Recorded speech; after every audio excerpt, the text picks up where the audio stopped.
With the help of channels like myself, I know that Star Wars comics have become extremely popular, even to those who maybe do not like or read comics that much. They're focused mostly on the movies or the Star Wars TV shows. I understand that, I really do. I mean, who can compete with live moving pictures? Of course, that's one of the best media that humans have created. That's why movies earn billions of dollars, and comics, well, maybe not so much. There are some issues that do change the entire trajectory of even Star Wars, because this is exactly what happened with the release of Star Wars issue number 6. Because this issue clearly showed that Darth Vader, without even maybe the knowledge of Palpatine, has indeed solved the immortality issue. Back in episode 2 and 3, Anakin was obsessed with this. With defeating death, Palpatine played coy with him, told him that through the dark side, you can achieve even unnatural things, and sneakingly, without many people noticing, at least those who do not read comics and watch this channel,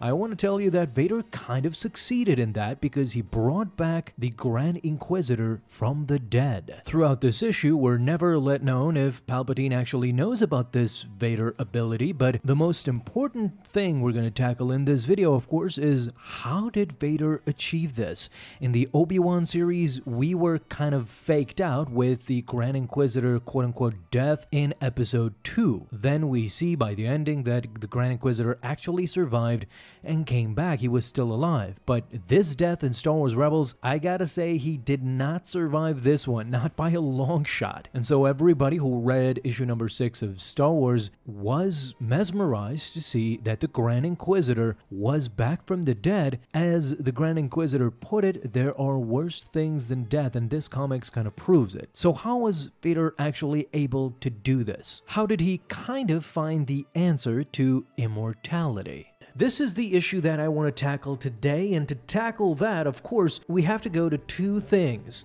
Darth Vader's castle and Lord Momin. Now, as many of you remember, Lord Momin was an ancient Sith Lord that was cursed by the dark side itself inside his mask. He was doomed to live the eternity inside that mask until somebody would awaken him. If that person or somebody else were to put Momin's mask on them, then Momin would come back to life, wielding the body of the host, but as himself. Naturally, this opened up a lot of things that were previously impossible in Star Wars. Objects now were cursed in a way that they could contain a person. Holocrons contain knowledge, but the Mask of Momin was something way beyond that. What's even crazier is that Palpatine got it from inside the Jedi Temple, from Jaqas Sinu's hideout, so the Jedi were actually keeping it secret from the galaxy. Darth Vader, of course, jumped at the chance to use Momin for his knowledge,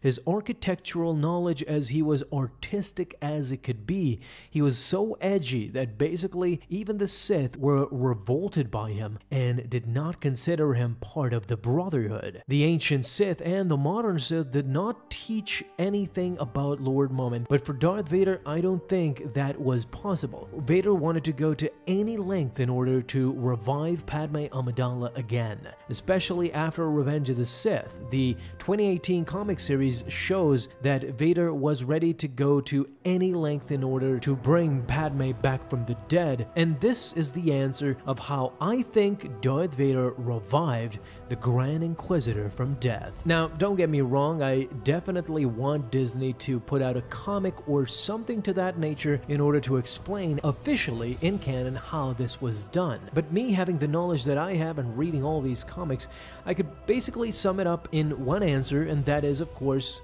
Vader's castle on Mustafar. You see, somebody coming back from the dead, or at least coming back from the past, is not something new. Two things happened in Star Wars canon very recently that changed everything. That is, from Star Wars Rebels, we see the world between worlds. That was the void that was suspended in time and space, where Ezra actually saved Ahsoka Tano. Palpatine was quickly made aware of this, but we're not made sure if he knew how to access it. So this option for me is eliminated. The Grand Inquisitor was not revived through the world between worlds. Vader and Palpatine might have been collaborating to bring the Grand Inquisitor back, but I don't think so. That's a stretch too far.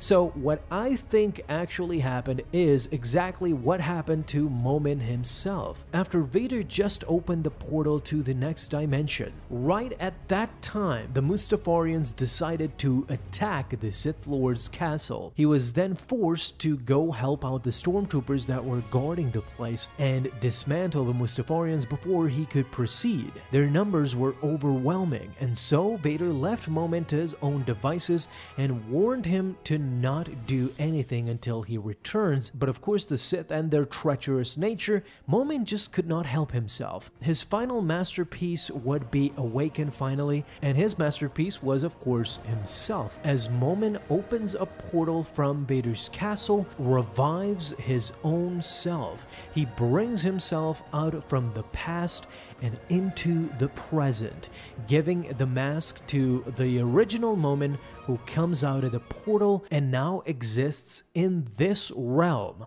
with Darth Vader. Once Darth Vader is back, he immediately finds out what happened and quickly battles Lord Momin, the original Lord Momin at that, but still he was no match for the Dark Lord of the Sith and Darth Vader, who was all too powerful and all too determined to enter that world and bring Padme back from the dead. Once Momin was dead, now it was officially confirmed in canon that somehow, some way, there could be a way to bring people back from the dead. Vader did not have that luck with Padme Amidala, as she was destroyed inside that realm. However, Momin shows us that it could happen. One weird little thing that happens at the end of the 2018 comic series of Darth Vader is that Vader, after he exits the portal, he grabs his lightsaber and plunges it into the altar. What happens next is basically insinuated that he probably destroyed the altar, but it is not made exactly clear, as he plunges the lightsaber into the altar and it gives out this dark energy and red lightning outside of his castle, symbolizing something. So perhaps he did not completely destroy it, leaving out hope that he might use it again. But even if he destroyed it, there is the possibility of another way of him accessing the afterworld, because again, we saw this in the VR game Vader Immortal. Similarly, his castle was involved, but now a totally different relic was to be used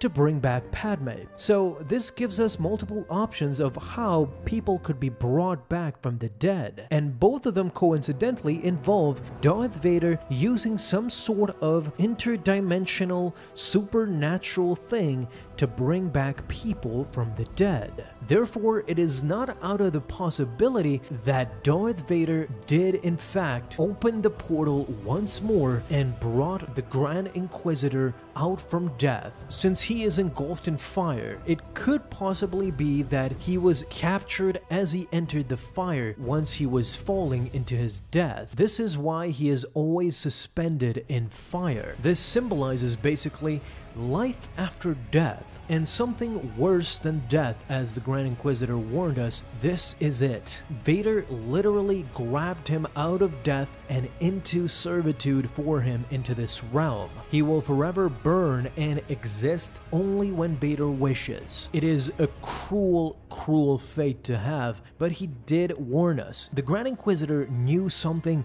that the public and Kanan Jarrus did not, since he said that before he jumped to his death and into the fire. He knew what Vader was capable of, especially now with his castle and this portal. Supernatural things were happening, and the Grand Inquisitor was well aware. This knowledge that the Grand Inquisitor possessed did not just come from him experiencing how cruel Darth Vader was and how powerful he was, but from reading everything inside the Jedi library. In the comics, we see the Grand Inquisitor rifling through books inside the Jedi library, as he was thirsty for knowledge and wanted to know everything. So who's to say that the Grand Inquisitor ultimately got this knowledge from the Jedi library? He understood that things were possible that were worse than death. Death would be an optimal solution to what is possible through the Force or through Sith magic. Again, I bring back the possibility that Palpatine and Vader were collaborating at this point, maybe used some Sith alchemy to bring the Grand Inquisitor back, or at least once Vader brought him back from the portal and inside this realm, with Sith alchemy, they were able to enslave him forever in servitude to Darth Vader and the Sith. It is basically the cleanest and most obvious answer I could give right now, but of course that doesn't mean I'm completely right. Disney, we're waiting. Let's see what actually happened or if I'm right. But what do you guys think as well? Talk to me down below in the comments. Thank you guys so much for watching this video, and if you enjoyed, leave a thumbs up down below, subscribe for dailies. Now you have an awesome day, Star Wars fans. I'll see you in the next video, and may the Force be with you until then.